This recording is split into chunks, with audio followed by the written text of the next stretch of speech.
poquito bajo, pero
poder vencer, necesitas el poder, en el nombre del Señor venceremos.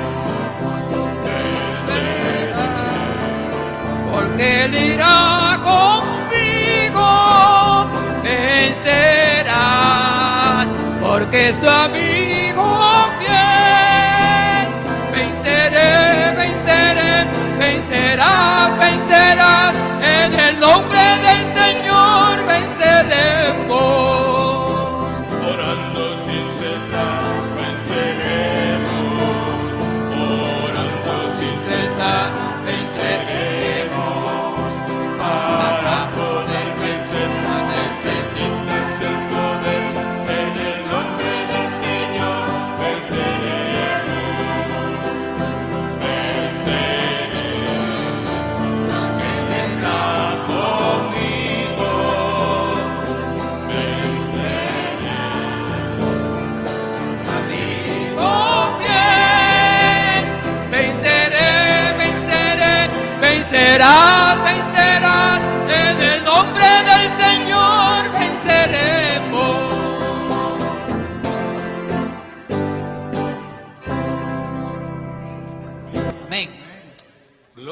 del Señor. Esos 3 temas cantados, hermano, practicados en la vida, óigame, son para formar cristianos gigantes, ¿verdad? Cristianos gigantes. ¿Sabe que a mí en el barrio me decían a mí, gigante?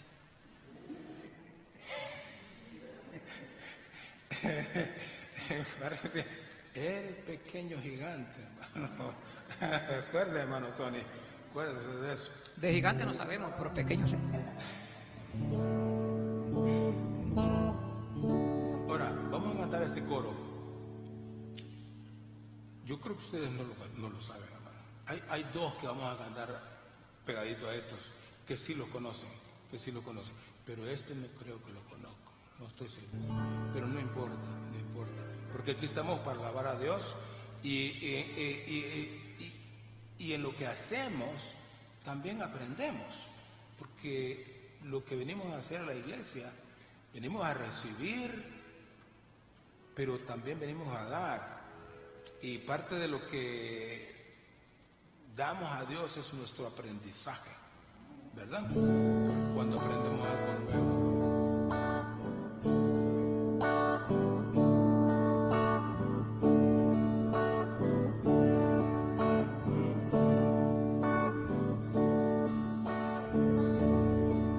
No daré mi vida a nadie más que a ti. No daré mi vida a nadie más que a ti. No daré mi vida a nadie más. No daré mi vida a nadie más, porque solo tú me puedes comprender. No daré mi vida a nadie más.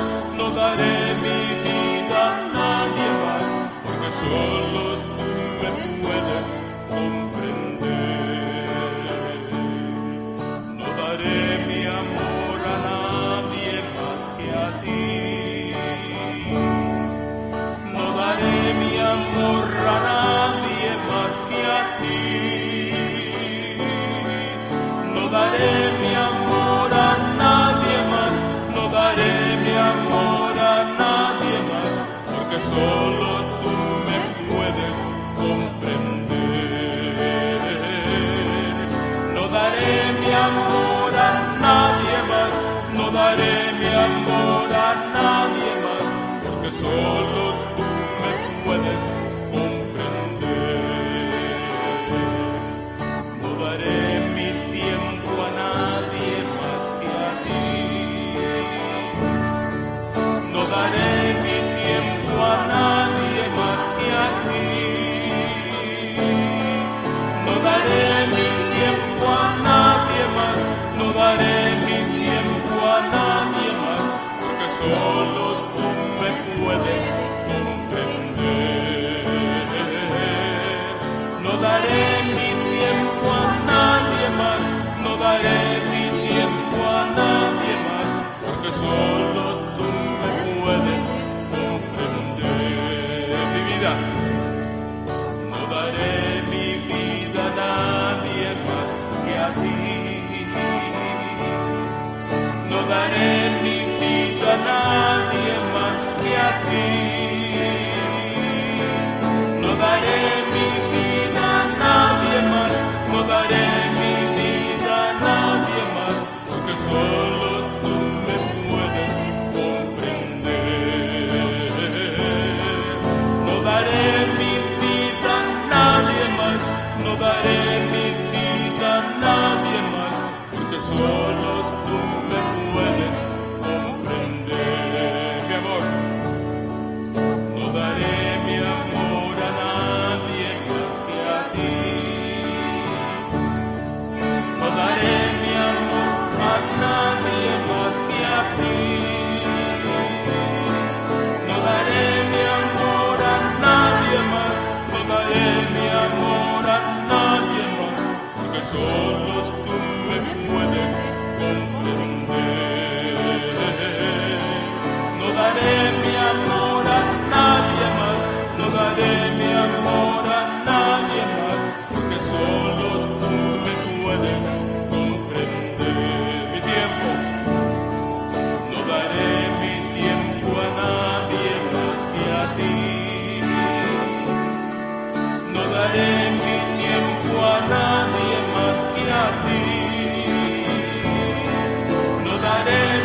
Alabado sea el Señor.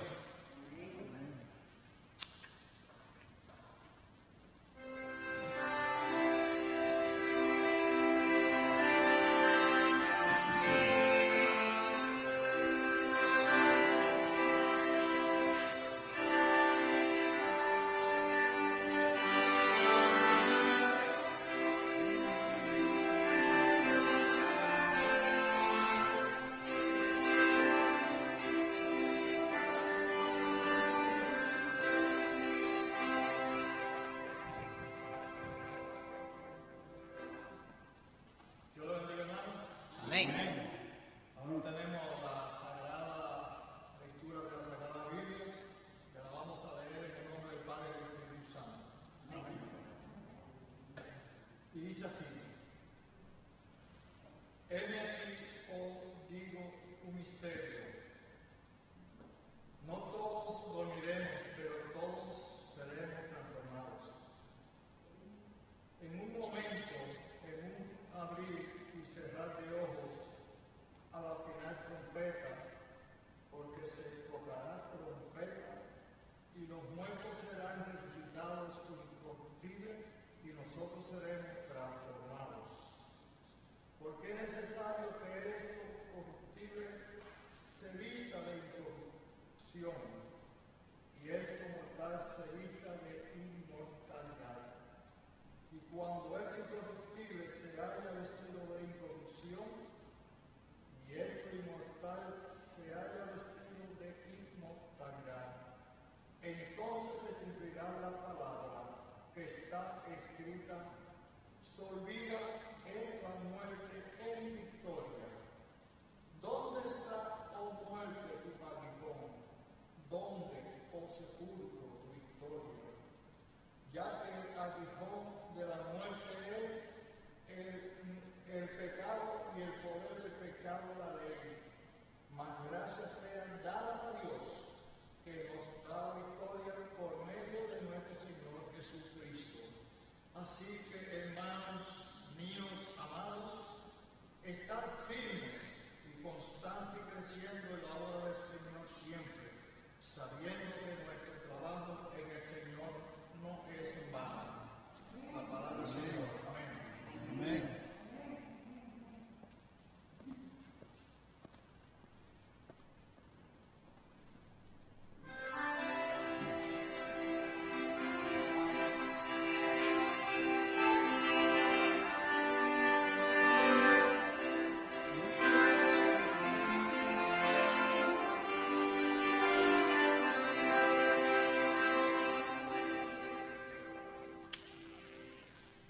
Hermanos amados, vamos a hablar hoy acerca de los misterios de Dios.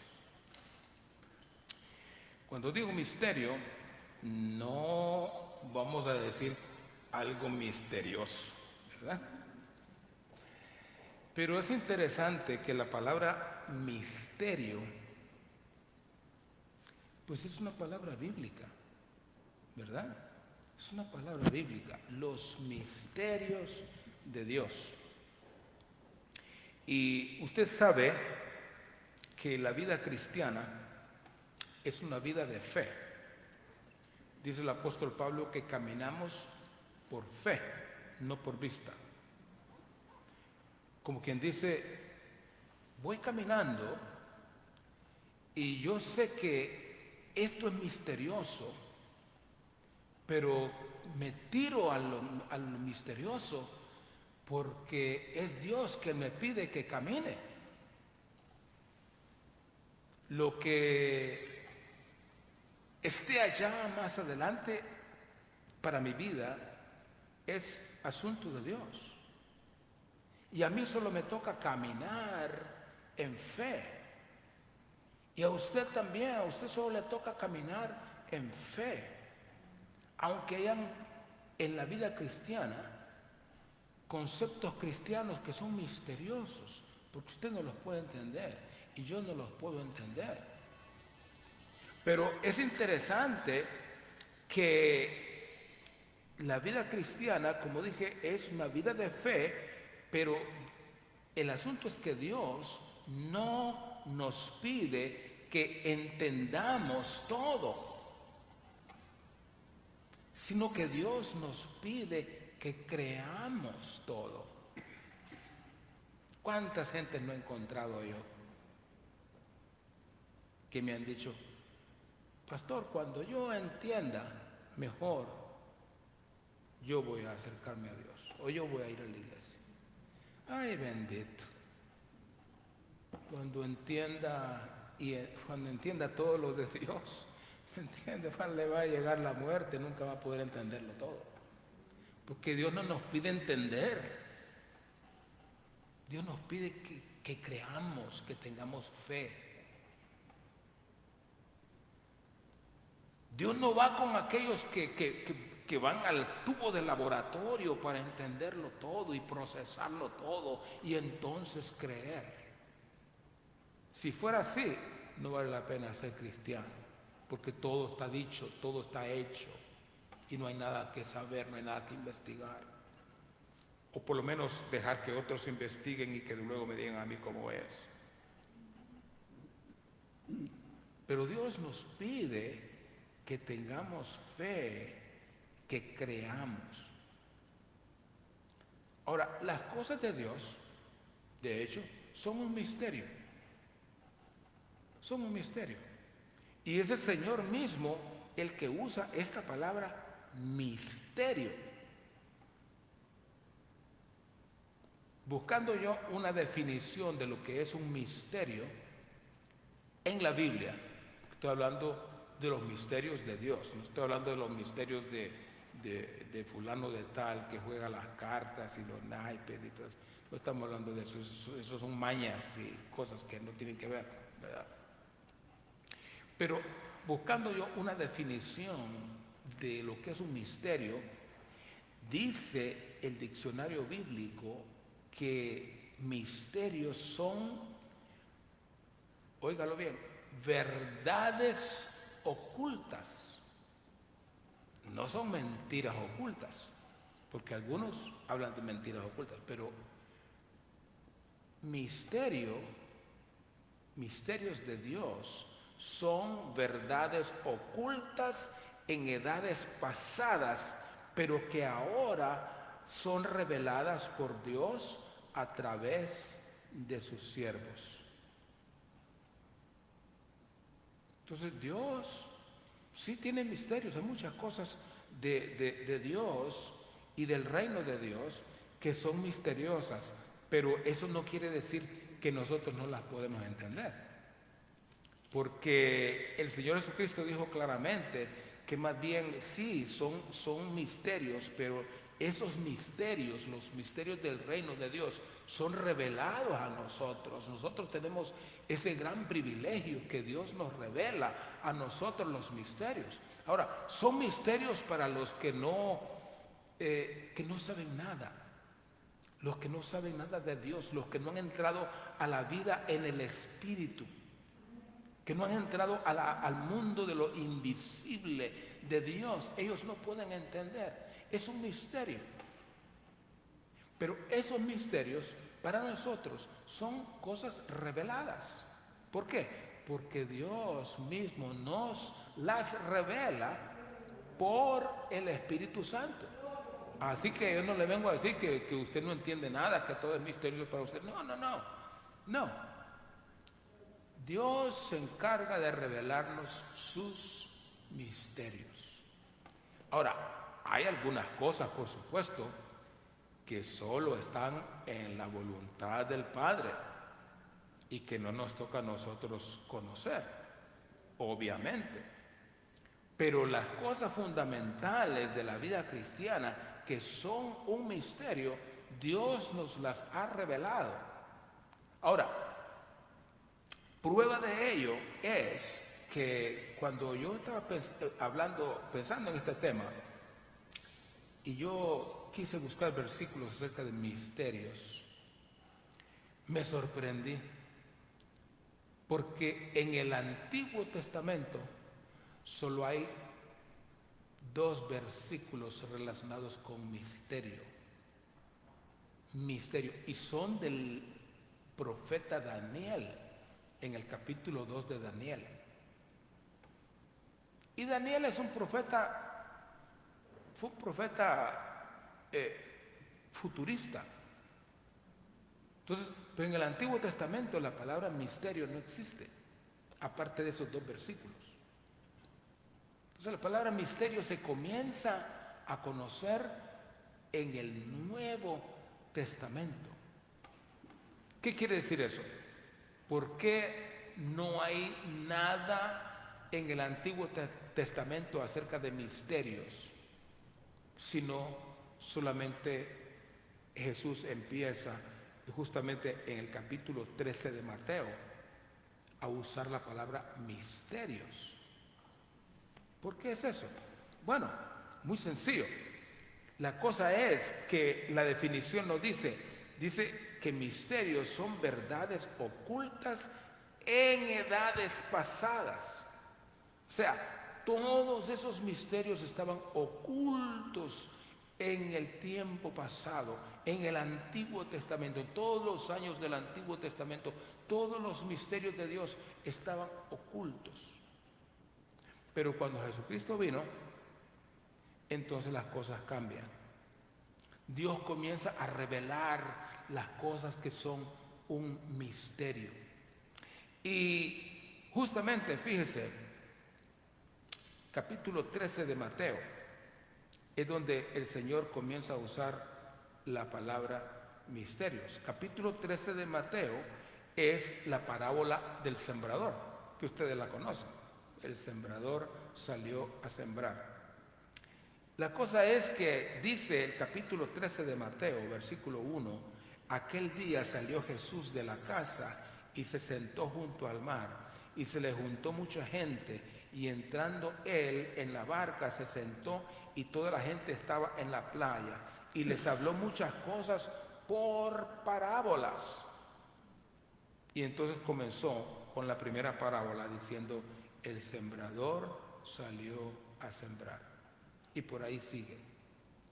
Entonces, después de que el Señor dio esta parábola, dice el versículo 10, que se le acercaron los discípulos y le dijeron: ¿por qué les hablas por parábolas? La pregunta es decir, ¿por qué les hablas por parábolas? Y esta es la respuesta del Señor en el versículo 11. Les dijo: porque a vosotros, fíjese bien, a vosotros, los discípulos, el pueblo de Dios, os es dado saber los misterios del reino de los cielos, mas a ellos no les es dado. Qué bonito, ¿verdad? Qué bonito. Que dice los discípulos: no, pero es que a ustedes sí les puedo decir claramente todo. No tengo problema en decírselos, los misterios del reino. Pero los que no lo saben, digo, Señor, en otras palabras, tengo que hablarles por parábolas porque ellos no entienden. Ellos no tienen su corazón puesto en esto. Entonces, donde no está el corazón puesto, allí no se puede entender. Entonces dice el Señor: a ustedes les es dado saber los misterios del reino de los cielos, mas a ellos no. Porque cualquiera que tiene se le dará y tendrá más. Pero el que no tiene, aún lo que tiene, le será quitado. Pero más adelante, en el versículo 16, estoy leyendo del capítulo 13 de Mateo, dice: pero bienaventurados vuestros ojos porque ven, y vuestros oídos porque oyen, porque de cierto os digo que muchos profetas y justos desearon ver lo que veis y no lo vieron, y oír lo que oís y no lo oyeron. Qué interesante. A nosotros nos es revelado los misterios del reino de los cielos. Ahora, ¿qué pasa? Hay muchas cosas que se le llaman misterios en el reino de los cielos, Pero hay cosas que son bien comunes, que nosotros conocemos, que son misterios también, pero que conocemos, como por ejemplo el misterio de la voluntad de Dios, el misterio del nuevo nacimiento. Esa es una cosa bien clara para nosotros. Es un poco misteriosa en el sentido de que no sabemos cómo es que se opera eso, ¿verdad? De nacer de nuevo en el Espíritu. Pero el Señor se lo explicó a los discípulos y nosotros lo entendemos y lo aceptamos así también. Así que hay muchas cosas en las Escrituras que se hablaron con claridad y que se entendieron, siendo aún misteriosas, pero se entendieron y se aceptaron. Ahora, hay muchas otras cosas en la palabra de Dios que son verdades todavía ocultas y que Dios las va revelando con el correr del tiempo a nuestras vidas. Se las va revelando a los cristianos, no a la gente del mundo, a los cristianos. Estoy hablando de que los misterios de Dios son revelados al pueblo suyo. Entonces Pablo en el capítulo 15 que nos leyó el hermano Manuel de Primera de Corintios, él se ocupa de hablar de un misterio. Y justamente en el capítulo 15, versículo 51, el apóstol Pablo dice: he aquí, os digo un misterio. Entonces lo que le estoy diciendo es que hay muchos misterios que conocemos, hay muchos otros misterios que siguen siendo un misterio, pero dice Pablo: yo les quiero hablar a ustedes de un misterio en específico, del que todo mundo quiere saber. Porque hemos estado hablando de la segunda venida de Cristo. La segunda venida de Cristo es un concepto que todos los cristianos lo manejamos. Y no solamente lo manejamos, sino que lo esperamos, ¿verdad? Porque así debe ser, lo esperamos. Entonces, aunque es un misterio, ¿cómo va a ocurrir? Bueno, hay cosas que nos dice la Escritura exactamente cómo va a ocurrir.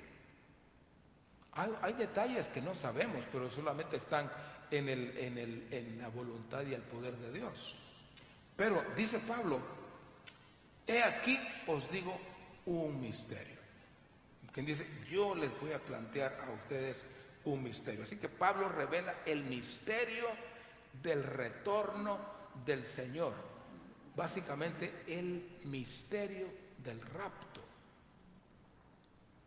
que es de lo que yo me voy a ocupar en los próximos, qué sé yo, 15 minutos, o 20, o 30, no sé, ¿verdad? Yo digo así para que ustedes sepan que vamos a terminar, ¿verdad?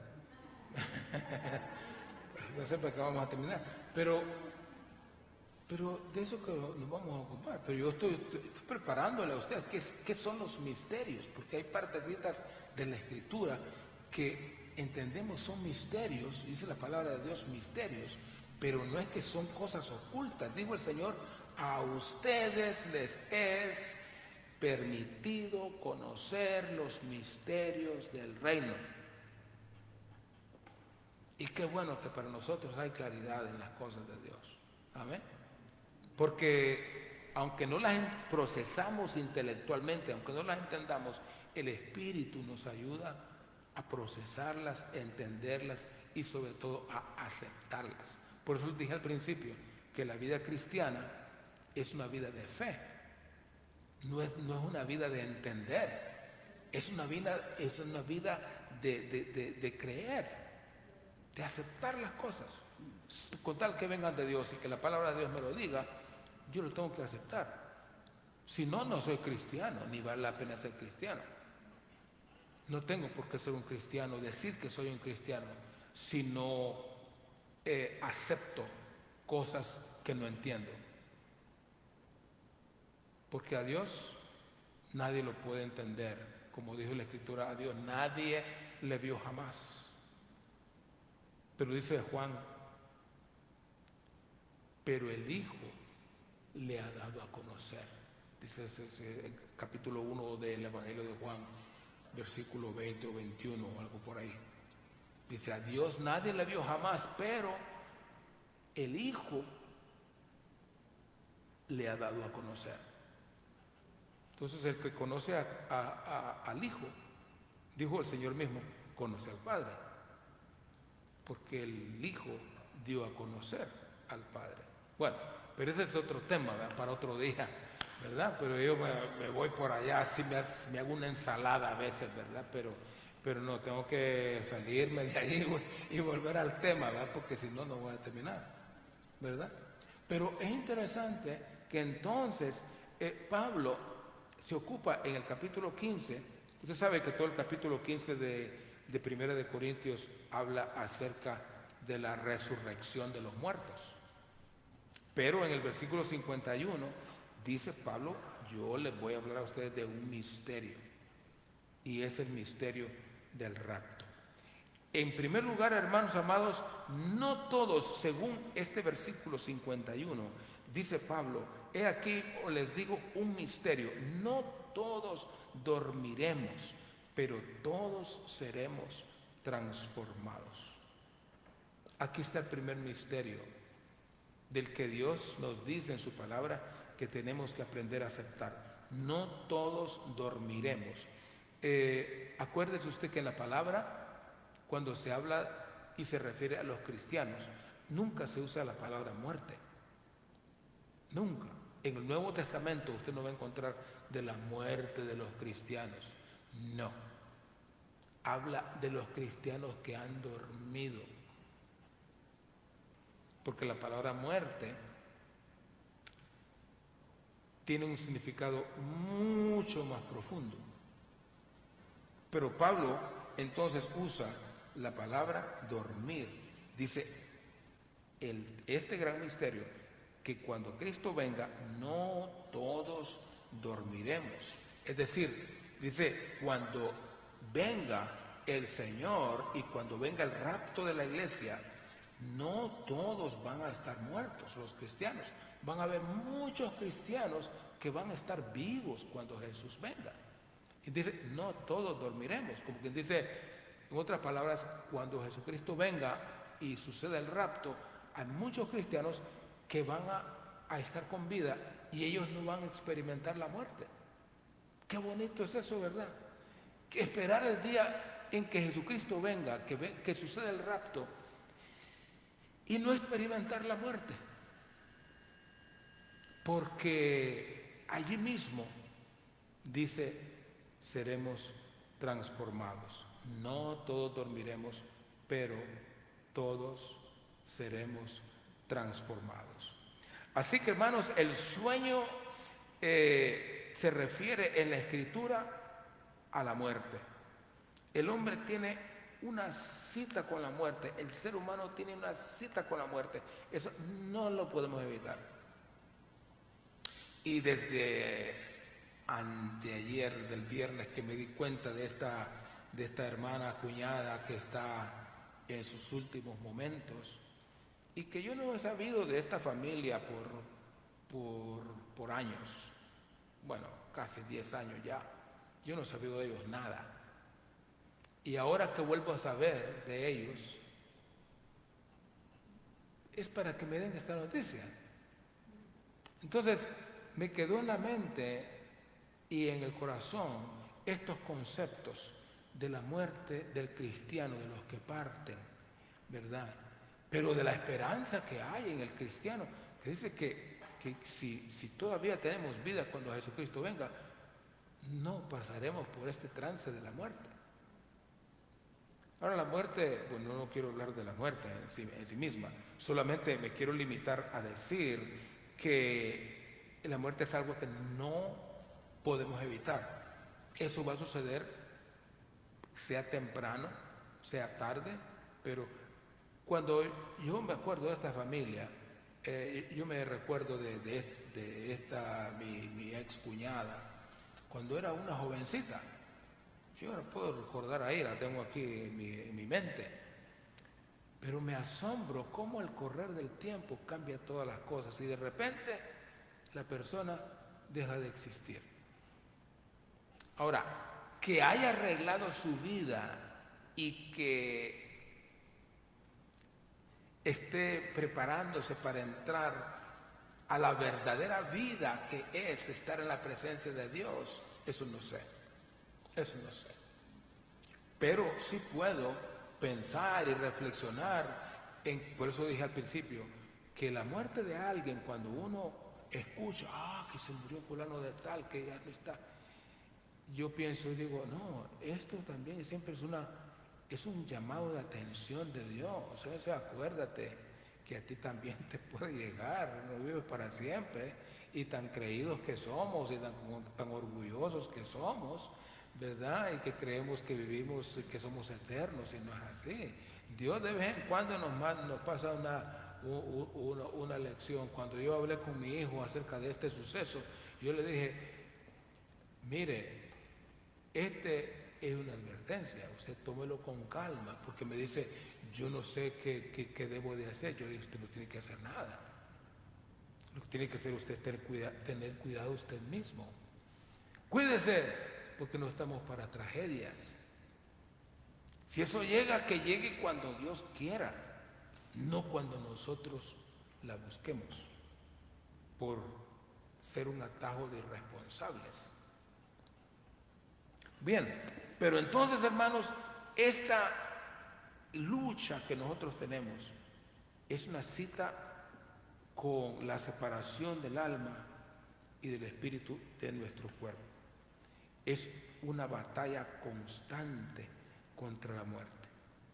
Ustedes saben que la ciencia hoy en día está dedicada 100%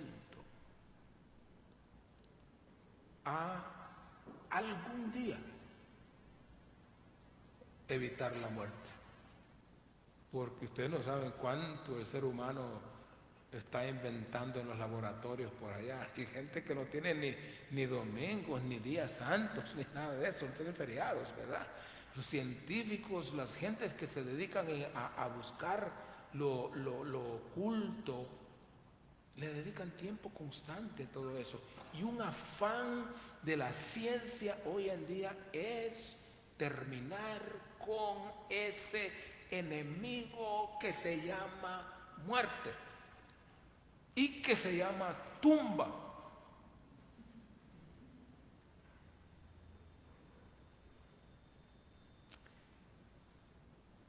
Siempre es tenebroso. Algunas veces unas personas lo ven muy natural. Yo recuerdo que la primera casa que nosotros tuvimos aquí en los Estados Unidos cuando vivimos en Honduras era junto a un cementerio, la primera casa. Y ahí estaba el cementerio al lado.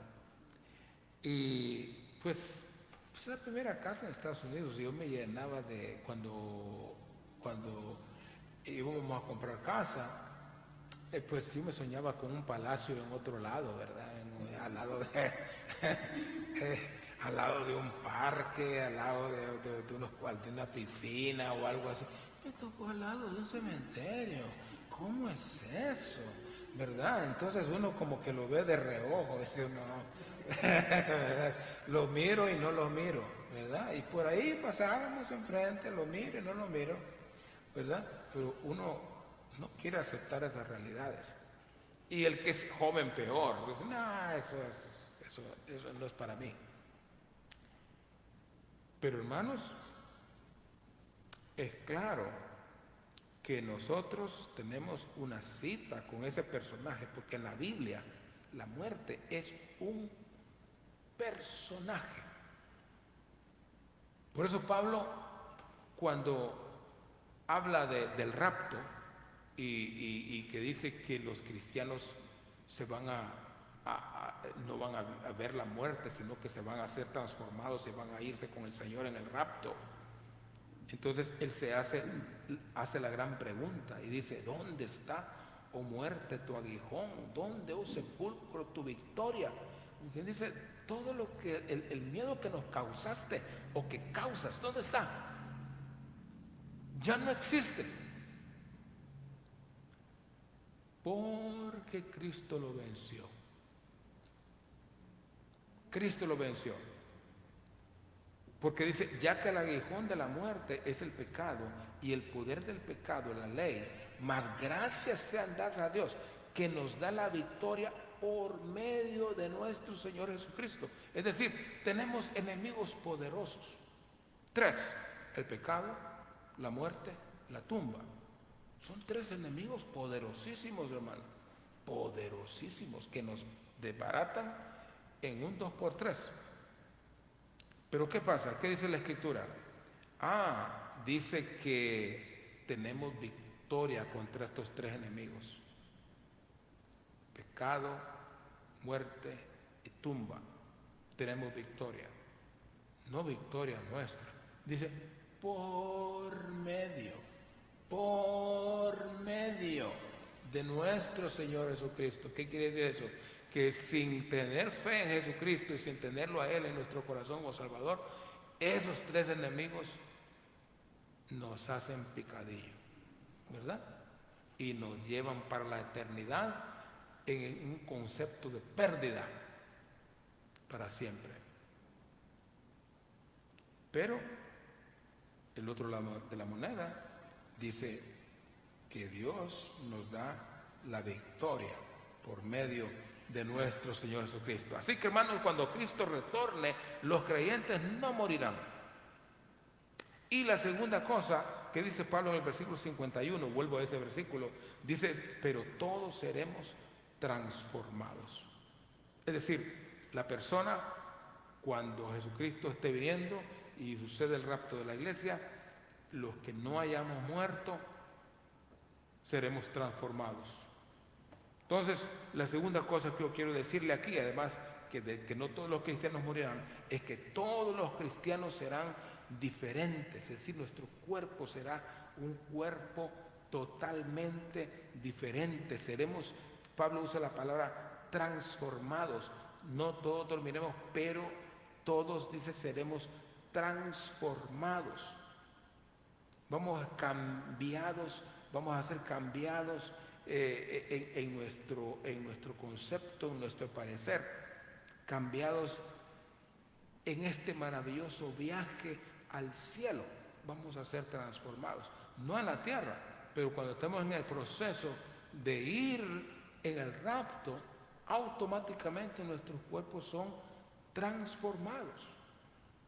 Así que muertos y vivos serán entonces cambiados, según el versículo 52.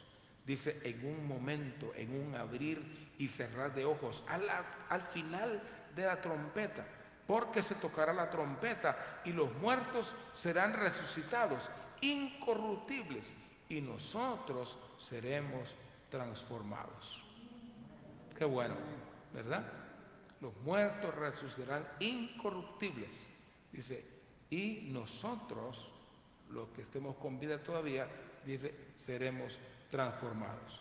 Así que, hermanos, muertos y vivos serán entonces cambiados, transformados. Seremos cambiados para ver o para ser como Jesús. Hay un versículo del apóstol Juan, déjeme leérselo aquí rápidamente, del apóstol Juan. Ese es primera de Juan 3:2. Dice, amados, somos hijos de Dios y aún no se ha manifestado lo que hemos de ser, pero sabemos que cuando Él se manifieste, seremos semejantes a Él, porque le veremos tal como Él es. Qué bonito, ¿verdad? Es primera de Juan capítulo 3, versículo 2. Dice, amados, ahora somos hijos de Dios y aún no se ha manifestado lo que hemos de ser, pero sabemos que cuando Él se manifieste, seremos semejantes a Él, porque le veremos tal como Él es. Así que, hermanos, es interesante, en el rapto, lo importante es que no habrá más corrupción, es decir, más bien putrefacción, porque corrupción se usa más para otras cosas, ¿verdad? Como la corrupción de los países, la corrupción de los presidentes y toda esa cosa, ¿verdad? Corrupción. Pero me está hablando de putrefacción, no habrá. Y por supuesto no habrá más mortalidad. Qué interesante, hermanos. Seremos cambiados completamente para ser como Jesús. Interesante que vamos a hacer una vestidura totalmente nueva en nuestros cuerpos. Van a ser. Ese es un misterio bien grande. Uno de los misterios bien grandes y que algunos se mofan de eso y dicen, ¿cómo va a ser Dios para redimir los cuerpos de personas que se han desintegrado? Por ejemplo, para darle un caso, por ejemplo, los astronautas que murieron en una de las naves que fueron al espacio, ¿se acuerdan ustedes que se explotó y los cuerpos se desintegraron? Entonces, y murieron en el espacio. Dicen algunos, ¿cómo va a ser Dios? ¿Cómo irá a suceder eso o no? Entonces, muchas personas no quieren conocer nada de lo que puede suceder en los cuerpos. Y muchas personas también por esa razón cuando mueren no quieren ser, ¿cómo le llaman a eso? Incinerados, ¿verdad? Porque dicen, no, yo quiero tener mi cuerpo para cuando venga la resurrección de los muertos, entonces sea más fácil para Dios. No, para Dios no necesita que le ayudemos, ¿verdad? Dios no necesita que le ayudemos. Dios es poderoso y Él puede transformar todas las cosas, Él puede hacer todas las cosas sin que nosotros le demos una ayudadita. Así que, hermanos, para terminar, el tercer concepto aquí, le he dado dos. No todos los cristianos morirán. Segundo, todos los cristianos serán diferentes, es decir, seremos transformados. Y el tercero es que porque tenemos esas grandes bendiciones, todos los cristianos deben ser diligentes. Es decir, porque tenemos estas grandes bendiciones que van a suceder en nuestra vida, tenemos que ser diligentes como cristianos, como hijos de Dios. Tenemos que ser responsables en vista de estas grandes bendiciones. Tendremos una victoria, como les dije antes, sobre enemigos potentes como el pecado, la muerte y la sepultura. Pero esta victoria es por medio de Jesucristo. Justamente por esa razón Pablo lo menciona de esa manera en el último versículo de la porción que leímos, que pues no se me olvida, es uno de los textos que aprendí también. No voy a decir desde cuándo porque el hermano Santiago hace mofa, ¿verdad? Entonces yo no quiero que diga, pero este versículo yo lo conozco de hace mucho tiempo, hermano, hace mucho tiempo, ¿ok? Hace mucho tiempo, hace poquitos años, hermano, pero así que, hermanos míos, amados, incluso yo tenía un programa de radio, que así lo terminaba siempre. Por lo tanto, hermanos míos, amados, estad firmes y constantes, creciendo en la obra del Señor siempre, sabiendo que vuestro trabajo en el Señor no es en vano. Lo adopté ese versículo como un versículo de cierre en un programa de radio, porque es un concepto de mucho valor, ¿verdad? Tenemos de Dios tantas promesas, tantas bendiciones y la revelación de tantos misterios que vale la pena servir a Dios, vale la pena ser fiel, vale la pena esforzarse por agradar a Dios, por ser fiel al Señor, vale la pena seguir los preceptos de la palabra, amándonos unos a otros como el Señor lo hizo.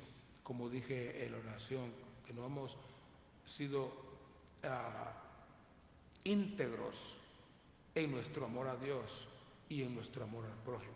Jesucristo dijo claramente, en esto se concentra toda la ley y los profetas: amen a Dios con todo su corazón, con toda su alma, con toda su mente, y a su prójimo como a ustedes mismos. El que cumpla, dijo el Señor, estos dos mandamientos, cumple todo. cumple toda la ley y los profetas. Y vale la pena esforzarse por hacer la voluntad de Dios, porque tenemos grandes y magníficas promesas, hermanos, que están por cumplir. Valdrá la pena ver al Señor, y valdrá la pena no solamente pensándolo en sentido futuro, pero yo creo que también vemos a Dios, al Señor, en nuestra vida diaria, en muchas cosas de la vida común. Nosotros podemos ver la mano de Dios y la misericordia de Dios. Si no lo hacemos y no tenemos conciencia de eso, es porque estamos demasiado a veces enredados en cosas de este mundo, y las cosas de este mundo nos hacen perder la capacidad de ver con claridad las maravillas del reino invisible de Dios, que va a ser materializado un día. No es que todo va a ser invisible, no. Por ejemplo, esta transformación de la que habla la palabra en 1 Corintios 15 es una transformación visible, no es invisible. Cuando habla de la transformación es que este cuerpo no va a ser ya un cuerpo que está propenso a pudrirse y a deshacerse, sino que es un cuerpo que eternamente va a ser como es. Y esa es la gran fe de la vida cristiana. Y para allá vamos, y para allá, y con esa fe, hermanos, es que caminamos. Así que es un misterio, pero Dios nos revela los misterios, ¿verdad? Dice el Señor, a ustedes les son permitidos conocer los misterios del reino. Padre amado, te damos las gracias porque tú nos has tenido por dignos de recibir la revelación de los misterios más escondidos en las edades pasadas, desde antes de que el mundo fuera, pero que tú le revelaste a tus siervos, y hoy a los siervos del presente, porque podemos reflexionar sobre estas cosas con fe, con esperanza, con devoción, pero también, Señor, con mucha convicción de que esta es la vida cristiana y esto es lo que tú esperas de nosotros. Ayúdanos, Señor, a tener fe, a tener confianza y a permanecer firmes y constantes, creciendo en tu obra, sabiendo que no es en vano. Señor, bendice a este pueblo, dale tu gracia, dale tu amor, y que estos conceptos permanezcan en sus mentes y en sus corazones por siempre, mientras tarda tu venida. En el nombre de Jesús. Amén. Muy bien.